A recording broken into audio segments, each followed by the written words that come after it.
ഇത്തരത്തിലുള്ള വസ്തുക്കളൊക്കെ ഒരാൾ വളരെ സ്നേഹത്തോടെ കൊണ്ട് തരുമ്പോൾ തന്നെ നമ്മളൊന്ന് പതുക്കെ സൂക്ഷിച്ചിരിക്കുക.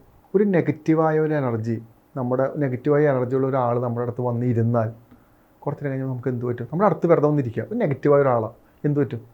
ഈ ഭൂമിയിൽ എന്തൊരു സാധനത്തിലൂടെ നമുക്ക് കൂടിയ അളവിൽ നമുക്ക് വന്നു കഴിഞ്ഞാൽ നശിക്കും. അത് സ്നേഹമാണെങ്കിൽ അങ്ങനെ തന്നെ. നമ്മൾ ഈ ഹഗ് ചെയ്യുമ്പോഴും ടച്ച് ചെയ്യുമ്പോഴും എല്ലാം നമ്മുടെ എനർജി അത്തരത്തിലുള്ള നെഗറ്റീവ് എനർജീസ് വലിച്ചെടുത്തുകൊണ്ടേയിരിക്കും. പലപ്പോഴും പല ആഭിചാര ക്രിയകളൊക്കെ ചെയ്യുമ്പോൾ കന്യകമാരായ പെൺകുട്ടികളെ ഇരുത്തിക്കൊണ്ട് ചെയ്യുന്നത് എന്തിനാന്ന് പറഞ്ഞു കഴിഞ്ഞാൽ അവരുടെ ബോഡിയിലൂടെ എനർജി ട്രാൻസ്ഫർ ചെയ്ത് കമ്മ്യൂണിക്കേഷൻ ചെയ്യാൻ വേണ്ടിയിട്ടാണ്. ഒരു വ്യക്തിയോട് ഇപ്പം പലരും പറഞ്ഞു കേട്ടിട്ടുണ്ട്, ഒരു വ്യക്തിയോട് നമ്മൾ തൊടുന്നത്, എല്ലാവരെയും അല്ല, ചില ആളുകളോട് നമ്മൾ ഫിസിക്കലി ഇടപഴകുന്നത്, അതിപ്പോൾ സെക്ഷലി ആയിക്കോട്ടെ, അതല്ല ജസ്റ്റ് ഒന്ന് ശരീരം കൊണ്ട് തൊട്ടാലോ അവർ തരുന്ന ഭക്ഷണം വാങ്ങി കഴിച്ചാലോ പോലും നമ്മുടെ എനർജി ഫുള്ള് അവരത് സ്വീകരിക്കാനുള്ള ഒരു കാരണമാകും എന്നുള്ളൊരു കാര്യങ്ങൾ പലരും പറഞ്ഞിട്ടുണ്ട്. ശരിക്കും ഉള്ളതാണോ? അത് ശരിക്കും ഉള്ള കാര്യമാണ്. അത് ഞാൻ ചില ഉദാഹരണങ്ങളോട് പറഞ്ഞ് മനസ്സിലാക്കി തരാം. ഡയറക്റ്റ് പറഞ്ഞ് മനസ്സിലാവില്ല. ഒന്നാമത്തെ കാര്യം നമ്മളിപ്പോഴും മനസ്സിലാക്കേണ്ടത്, ഉണ്ണിയപ്പം, നെയ്യപ്പം, പായസം, കോഴി, നമ്മുടെ പൈസ, നാണയങ്ങൾ, ഇത്തരത്തിലുള്ള വസ്തുക്കളൊക്കെ ഒരാൾ വളരെ സ്നേഹത്തോടെ കൊണ്ട് തരുമ്പോൾ തന്നെ നമ്മളൊന്ന് പതുക്കെ സൂക്ഷിച്ചിരിക്കുക.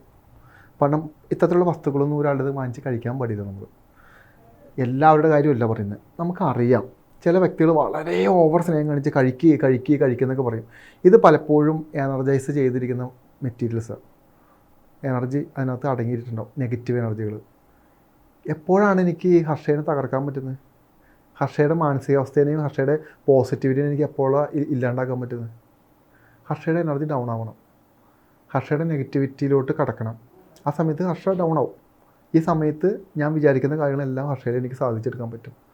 അതല്ല, ഹർഷ കുറച്ചുകൂടി കൂടിയ അളവിലൊരു പോസിറ്റീവായിട്ട് ഒരു ദൈവവിശ്വാസം, പ്രാർത്ഥനയിലൂടെയൊക്കെ നടക്കുകയാണെങ്കിൽ എനിക്ക് ഭയങ്കര ബുദ്ധിമുട്ടാണ്. ഞാനൊരു നെഗറ്റീവ് പേഴ്സൺ ആണെങ്കിൽ എനിക്ക് പല കാര്യങ്ങളും എനർജി ബേസിൽ ചെയ്തെടുക്കാൻ ഭയങ്കര ബുദ്ധിമുട്ടാണ്. അപ്പോൾ നമുക്ക് ആദ്യം ചെയ്യാൻ പറ്റുന്ന കാര്യം എന്ന് പറഞ്ഞു കഴിഞ്ഞാൽ ഭക്ഷണം കൊടുക്കുക എന്നുള്ള. ഭക്ഷണത്തിൽ ഇത്തരത്തിലുള്ള ഭസ്മങ്ങളോ ഇത്തരത്തിലുള്ള എനർജിയോ അടങ്ങിയ ഭക്ഷണം ഒരു വ്യക്തിക്ക് കൊടുക്കുക എന്നുള്ള. മറ്റൊരു കാര്യം എന്താണെന്ന് പറഞ്ഞു കഴിഞ്ഞാൽ, നമുക്ക് ഈ ഇപ്പോൾ ഹർഷനെ എനിക്ക് എങ്ങനെയാണ് തകർക്കാൻ പറ്റുക? ഹർഷയുടെ ഉള്ളിലോട്ട് നെഗറ്റിവിറ്റീനെ പ്ലേസ് ചെയ്യുക എന്നുള്ള. നെഗറ്റിവിറ്റിനെ പ്ലേസ് ചെയ്താൽ ഓട്ടോമാറ്റിക്കായിട്ട് സ്പിരിച്വാലിറ്റി കട്ടാവും. സ്പിരിച്വാലിറ്റി നമുക്ക് എങ്ങനെ കട്ട് ചെയ്യാൻ പറ്റും? ഒരാളിലോട്ട് കൂടിയ അളവിലുള്ള സെക്ഷുവാലിറ്റി ആഡ് ചെയ്താൽ മതി. സെക്ഷുവാലിറ്റി ആഡ് ചെയ്താൽ ഞാൻ വ്യക്തി സെക്സിനോട്, ലൈംഗികതയോട് വളരെ താല്പര്യം പ്രകടിപ്പിക്കാൻ തുടങ്ങും. പിന്നെ ഫോക്കസ് മുഴുവൻ ലൈംഗികതയായിരിക്കും. ഇനി തിരിച്ച് പണത്തിനോട് ആക്രാന്തം പ്രകടിപ്പിക്കാം. ഇതെല്ലാം നമുക്ക് എനർജി ബേസിൽ ചെയ്യാൻ പറ്റും. ഇതിനെയാണ് കൂടോത്രം മന്ത്രവാദം എന്നൊക്കെ പറഞ്ഞിട്ട് ഒരു വ്യക്തിനെ കൂടിയ അളവിൽ ഒരു നെഗറ്റീവ് കാര്യം ചിന്തിപ്പിക്കുന്ന ഒരു കാര്യമാണ് പറയുന്നത്. നെഗറ്റീവ് കാര്യം ചിന്തിപ്പിക്കാൻ പറ്റും. കാരണം നമ്മൾ ചിന്തിക്കുന്ന ഓരോ ചിന്തകളും എനർജിയായിട്ട് കൺവേർട്ട് ആവുന്ന കാര്യം. അപ്പോൾ മറ്റൊരാളുടെ എനർജി നമ്മുടെ ബോഡിയിലോട്ട് നമുക്കിത് കിട്ടും. ഇനി അടുത്തൊരു കാര്യം, ഇപ്പം ഞാൻ പറഞ്ഞ ഭക്ഷണത്തിലൂടെയാണ്. മറ്റൊരു കാര്യം എന്ന് പറഞ്ഞു കഴിഞ്ഞാൽ, അനാവശ്യമായി നമ്മുടെ ബോഡിയിലൊന്നും മറ്റുള്ളവരോട് ടച്ച് ചെയ്യിപ്പിക്കാതിരിക്കുന്നത് ഭയങ്കര ഇമ്പോർട്ടൻ്റാണ്. ശ്രദ്ധിച്ചിട്ടുണ്ടോ? പല യോഗിമാരും സിദ്ധന്മാരും ഒരിക്കലും അവരുടെ ശരീരത്തെ മറ്റൊരാൾക്ക് ടച്ച് ചെയ്യാൻ അനുവദിക്കില്ല. ഓരോ ടച്ചിലും എനർജി നമുക്ക് വീക്കാവും.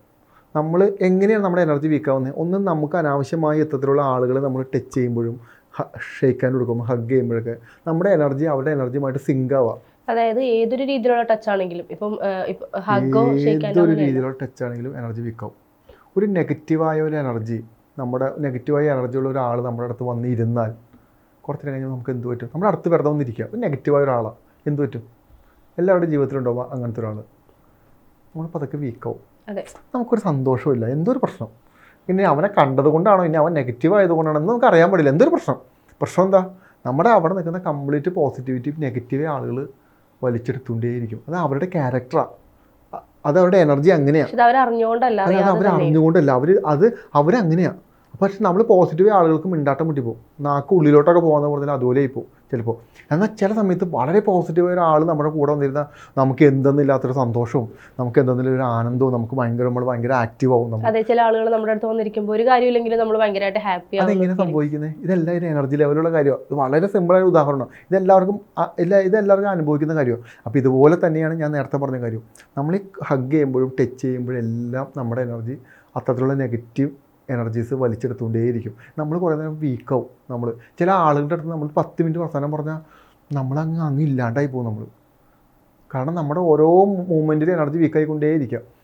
ഇനി മറ്റൊരു കാര്യം, ഒരു കാരണവശാലും ഒരു പോസിറ്റീവ് എനർജി അല്ലാത്ത ഒരു ആളുകളുമായിട്ടും നമ്മൾ പോയി സെക്ഷുവൽ റിലേഷൻ വയ്ക്കാൻ പാടില്ല. സെക്ഷുവാലിറ്റിയുടെ ഇടയിലിട്ട് എനർജി പരസ്പരം അങ്ങോട്ടും ഇങ്ങോട്ടും ട്രാൻസ്ഫർ ആവുന്നുണ്ട്. ഹൈ ലെവലിലാണ്. അത് നമുക്ക് അറിയാൻ പറ്റുമോ? നമുക്ക് അറിയാൻ പറ്റില്ല. അതായത് ഈ പറയുന്ന വ്യക്തി പോസിറ്റീവ് ആണോ നെഗറ്റീവ് ആണോ നമ്മൾ എങ്ങനെ അറിയാം? അത് അറിയാൻ പറ്റുമെന്ന് നമ്മൾ കുറച്ച് സ്പിരിച്വൽ ആവാന്നുള്ള. പിന്നെ ആവശ്യമില്ലാത്ത വള്ളികളെല്ലാം പിടിക്കാൻ പോകുന്നത് നെഗറ്റീവ് ആയിരിക്കുമല്ലോ. അതിനകത്ത് പ്രത്യേകിച്ച് പറയേണ്ട ആവശ്യമൊന്നുമില്ലല്ലോ. പോസിറ്റീവ് ആണോ അല്ല, ഇപ്പൊ നമ്മള് ഇപ്പം കല്യാണം ആണെങ്കിൽ പോലും നമ്മുടെ ഓപ്പോസിറ്റ് നമുക്ക് വരുന്ന പാർട്ട്ണർ ഇപ്പം മിക്ക പിള്ളേർക്ക് കുറേ പേരൊക്കെ പ്രണയിച്ച് കല്യാണം കഴിക്കുന്നവരുണ്ട്. അങ്ങനെ അല്ലാതെ അറേഞ്ച് മാരേജ് ആവുന്നവരൊക്കെ ഉണ്ട്. ഇപ്പൊ ദൂരെ നിന്ന് വീഡിയോ കോളിലൂടെ കണ്ടൊക്കെ എന്താ പറയുക കല്യാണത്തിന്റെ അന്ന് മാത്രം കാണുന്നത് അങ്ങനെയുള്ളവരാണെങ്കിൽ ഇങ്ങനെ അറിയാൻ പറ്റും. അപ്പൊ അത് അവരുടെ എനർജി എന്താണ് അല്ലെങ്കിൽ നമുക്ക് അറിയാം. ഇമോഷൻ ബേസിൽ ചിന്തിക്കാതിരിക്കുക കാര്യങ്ങൾ. എന്നെ സ്നേഹിക്കുന്നതാണ്, ഞാൻ 5 വർഷം സ്നേഹിച്ചു, ഇത് നമുക്ക് മനസ്സിലാവും. നമ്മളൊട്ടും കംഫർട്ടായിരിക്കില്ല. നമ്മൾ അതിനകത്ത് ഒട്ടും ആ റിലേഷൻഷിപ്പിൽ അല്ലെങ്കിൽ സെക്ഷുവാലിറ്റിയിലാണെങ്കിലും സ്നേഹത്തിലാണെങ്കിലും നമ്മളൊട്ടും ഓക്കെ അല്ല. മനസ്സിലാവും. അത് അങ്ങനെയല്ല, നമ്മൾ ഒരു സ്പിരിച്വലായിട്ട് നമുക്ക് ഒരിക്കലും വളരാൻ പറ്റില്ല ഇവരുടെ കൂടെ നിന്ന്. അവരങ്ങ് ഇല്ലാണ്ടാക്കി കളയും നമ്മളെ മൊത്തത്തിൽ. അപ്പോൾ പലപ്പോഴും പല ആളുകളും ഈ മറ്റ് സ്ത്രീകളുമായിട്ടോ പുരുഷന്മാരായിട്ടോ ഈ സെക്ഷുവലി അട്രാക്ഷനുള്ള പലപ്പോഴും സ്പിരിച്വാലിറ്റി കൂടിയ സ്ത്രീകളെ ഭയങ്കര ട്രാപ്പ് ചെയ്യും പുരുഷന്മാർ. പ്രത്യേകിച്ച് ഇത്തരത്തിലുള്ള ബ്ലാക്ക് മാസമായിട്ടുള്ള ഇത്തരത്തിലുള്ള നെഗറ്റീവ് കാര്യങ്ങൾ ചെയ്യുന്ന പുരുഷന്മാർക്ക് സ്പിരിച്വലായിട്ടുള്ള സ്ത്രീകൾക്ക് അവരുടെ കർമ്മം ചെയ്യാൻ ഭയങ്കര യൂസ്ഫുള്ളാണ്. എന്ന് ആലോചിക്കുക, നമ്മളൊന്ന് പോസിറ്റീവ് ആവുന്നത് എത്രയോ നാളുകൾ നന്മകൾ ചെയ്ത് പ്രാർത്ഥിച്ച് സാധനങ്ങൾ ചെയ്ത് മെഡിറ്റേഷൻ ചെയ്ത് നല്ല രീതിയിൽ ജീവിച്ചിട്ടല്ലേ നമ്മൾ പോസിറ്റീവ് ആവുന്നത്. പോസിറ്റീവ് ആവുക എന്ന് പറയുന്നത് നമ്മുടെ ഉള്ളിൽ പോസിറ്റീവായ ഊർജ്ജത്തിൻ്റെ അളവ് കൂടുക എന്നാണ് അതിൻ്റെ അർത്ഥം. ഈ സാധനമാണ് സിമ്പിളായിട്ട് ഒരുത്തൻ അപ്പുറത്ത്.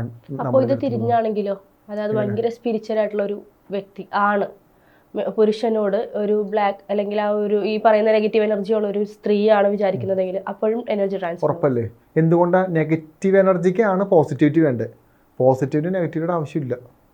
അപ്പോൾ ഇത് ഒരുപാട് കാണുന്ന എനിക്ക് തന്നെ വരാറുണ്ട് അത്തരത്തിലൊക്കെ കൺസൾട്ടേഷൻ. ചില ആളുകൾ ലൈംഗികമായിട്ട് പോലും റിലേഷൻഷിപ്പ് ഉണ്ടാവില്ല അവർക്ക് വെറുതെ ഇവരെ വിളിച്ചിരുത്തും, സംസാരിക്കും, എന്തെങ്കിലും ഫുഡൊക്കെ വാങ്ങിച്ചു കൊടുക്കാണ്ട് ഇവരെ പറഞ്ഞു വിടും. ഇവർ ഫുഡൊക്കെ കഴിച്ച് വീട്ടിൽ ചെല്ലുമ്പോൾ ഇവരങ്ങ് വീക്കാവും.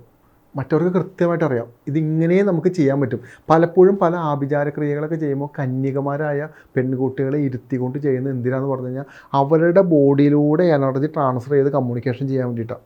ഭയങ്കര ഈസിയാണ്, ഭയങ്കരമായിട്ട് എന്താ പറയുക, നമുക്കതിന് റിസൾട്ട് ഓറിയൻറ്റഡാണ് നമ്മൾ അങ്ങനെ ചെയ്യുമ്പോൾ. അതിന് വേണ്ടിയിട്ടാണ് അങ്ങനെ ഒരു പ്രോപ്പർ മീഡിയം വയ്ക്കുന്നത്. അങ്ങനെ പ്രോപ്പർ മീഡിയം ഇല്ലെങ്കിൽ ആ പ്രോപ്പർ എനർജി മതി, ഒരു പോസിറ്റീവായൊരു വ്യക്തിയുടെ എനർജി ഉപയോഗിച്ചാൽ മതി. പലപ്പോഴും കണ്ടിട്ടുണ്ടോ ഈ ദേവാലയങ്ങളിൽ നിന്ന് ഓസ്തികൾ മോഷ്ടിച്ചു കൊണ്ടുപോകുന്നത്? അതായത് ദേവാലയങ്ങളിൽ പള്ളിയിലെ അച്ഛൻ ജീസസ് ക്രൈസ്റ്റിൻ്റെ ശരീരം എന്ന ധാരണയിൽ വെച്ച് ഓസ്തി കണ്ടിട്ടില്ല, ഇത് മോഷ്ടിച്ചിട്ട് പോകും.